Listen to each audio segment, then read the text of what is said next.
I know I should exercise. I'm getting older, I'm putting on weight, my blood pressure's going up. I just can't seem to stay motivated. How do I exercise for the rest of my life? Well, if you want to know what might help, watch this space.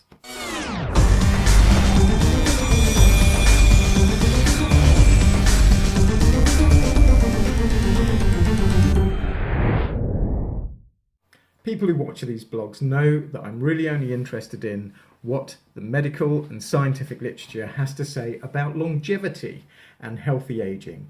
And the topic that I want to cover today is exercise.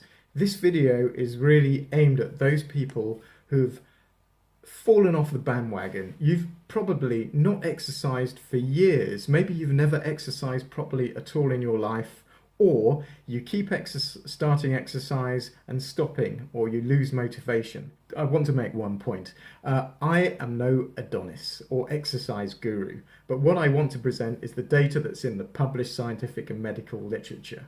But what I have done is I've been exercising consistently for 20 years plus, and I dread to think what I would look like and feel like if I didn't. And the older that I get, the more acutely aware of that I am. If you consistently exercise through your life, you might live between 4 and 7 years longer, which is substantial. Exercising is one of the ways that you can slow the aging process down so that you can stay functional for as long as you can. In other words, your health span is increased, so you live fewer years in ill health. So what I would like to do is outline one way that could be effective in helping you reach that goal of exercising consistently for the rest of your life. But here lies the problem. Only 20 or less than 20% of the population, at least in the UK, meet the government recommendations for exercise. So the big question that's really bothered me over the years is why? We've got huge campaigns, we've got governments telling us to exercise more. You go to your doctors, one of the first messages you get probably is exercise more. You've got arthritis, exercise more. Diabetes, exercise more. But yet, despite all that advice, 80% of people don't do it. Why?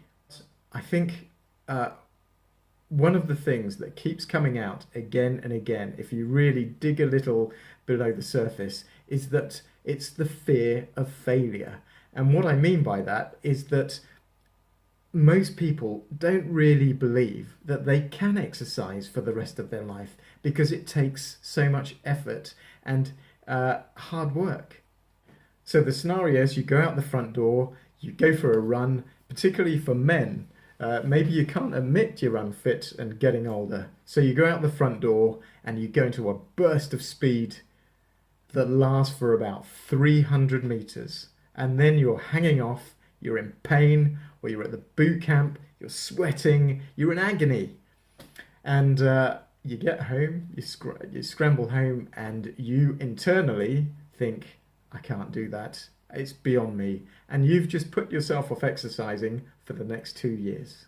Your body is just not used to exercising. You haven't given yourself a chance to adapt. In short, it hurt. It was uncomfortable. And your body, most people, unless you're insane, don't like pain. All your tendons will be weak. Your joints won't be used to exercising. Your muscles are certainly not. And it takes time. It takes a long time to build up to a stage where you can exercise consistently. So it's completely logical that you don't want to exercise. So here we come to the main part of the video. How do I keep exercising for the rest of my life? It needs to be consistent. Start, stop is no good. So how do we do it to integrate exercise forever? And the best piece of advice I was ever given when it comes to exercise is to be an underachiever. That's right, be an underachiever. So what do I mean by that? Well, being an underachiever means start slow. And the longer you haven't exercised for, the slower you start. Let me give you a scenario. You put on all your gear, your trainers, your running gear, your top, you step out of the door and you run for no more than 30 seconds. That's right, 30 seconds. Do that just for that night. It sounds bizarre, but when you go out, you'll run that distance, and for a start, you'd have done more than most people have done, believe it or not. Most people don't even run for 30 seconds. But then you'll come back and you will be raring to go the next time.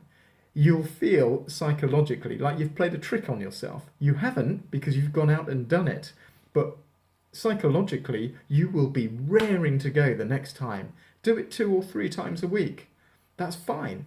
Now, obviously, that's an extreme example. If you're fitter than that, or if you're, stick thin, maybe you might want to go further. But just a ballpark, the whole point is you stop before it hurts. And the whole point here is to enthuse yourself, to motivate yourself. When you come back, you'll go, yes, that felt fantastic. I did it. I can do it again.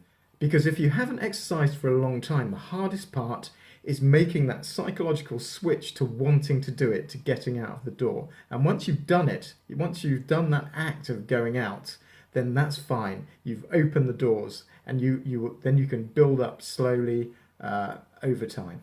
If you haven't run for years or ever in your life, even if you run for a minute, it will hurt. So that's why I suggest, if you've never done any exercise, even 30 seconds. I know it sounds crazy, but start slow. After all, don't forget you've got the rest of your life to increase that, and that is the goal. So when you start, the key thing is really to avoid pain.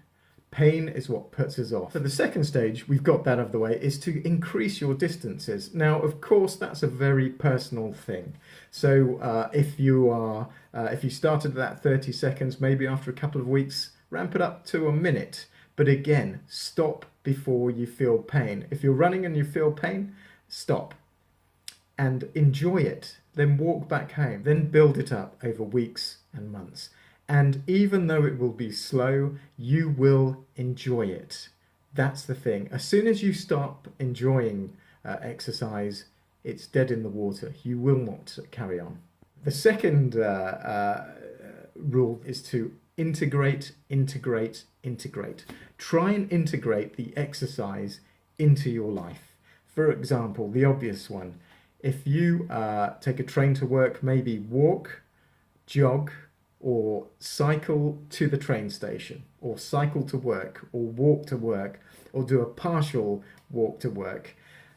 Integrate it into your lifestyle and do it as often as makes you comfortable. For example, I've reached the stage where I cycle long distances now in London. But even then, 3 days a week is my limit. If I pass 3 days a week cycling to work and back, it becomes a chore and I start to hate it. But if I can maintain 3 days a week, it's a joy. That might mean going to the gym, and that's fine. But if you can integrate and get the routine going, then great. The other fundamental concept is to think about what you're doing. What do I mean by that?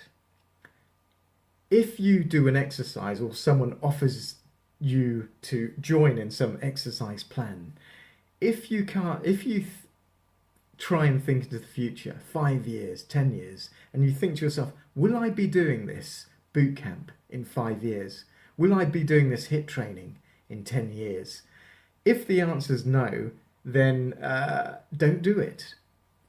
But if the answer is yes, integrate it. That is the best way that you will find you can exercise forever. And the other thing, if you give it time, is that you learn how your body performs. You know how much gas you've got left. You know how fast to run. You know how you should pace yourself. And that only comes with time. And finally, the question is, what kind of exercise should I do then if I haven't exercised for a long time?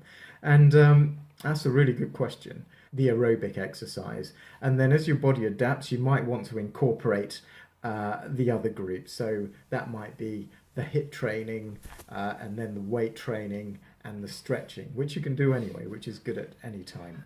And there is one other thing that's a real bonus when you do start exercising, is that you do feel good about yourself. And if you can keep it consistent for the first year or two, then you'll look back. This is talking to other people as well. You'll look back and wonder how you never did it before, and you'll feel better in yourself. And of course, you notice it physically. I think what's even more important is that black cloud's removed. That black cloud where you think, I should have exercised. I know I should, and you've lowered your risk of all these diseases, the diabetes, the cardiovascular disease, even the dementias. You've lowered the chance of you getting them. So if you can enjoy it, then that's the key. As you progress, and if you can manage to do exercise for, your 10, 20, 30 years, a couple of things happen. The first thing that I've noticed over the years is that obviously you become a bit more fit. But what also happens is your pain level increases, your threshold increases. So in a weird, twisted way, you look forward to the pain. And years ago, if you start, that same pain would have floored you and knocked you out, and you wouldn't have enjoyed it. But the more you exercise, and if you keep it up, you actually learn to enjoy it. It's bizarre, but that's what happens. And once you start exercising, it encourages you to look at other areas of your life. The other one, of course, being diet. Because you can see these positive effects, it sort of motivates you to change other aspects of your life. And that's one of the other things that's important. One of the things I really love seeing is when you see someone clearly out of shape, exercising or running or jogging or cycling, because they're putting in the effort and they're making a change in their life. And if they can really stick with it and integrate it, 5, 10, 15 years down the road, they will be unrecognizable if they can just stick with it. So yeah, whenever I see anyone like that, you just want to run up and give them a slap on the back and say, come on, keep going. So this was really aimed at people who've never or very infrequently exercised. And the whole point, in summary, is to start slow. Be an underachiever at first. And I mean that in the positive sense. Go out of the door with all your gear. Just give it a little shot, but avoid the pain. Just come home before it hurts.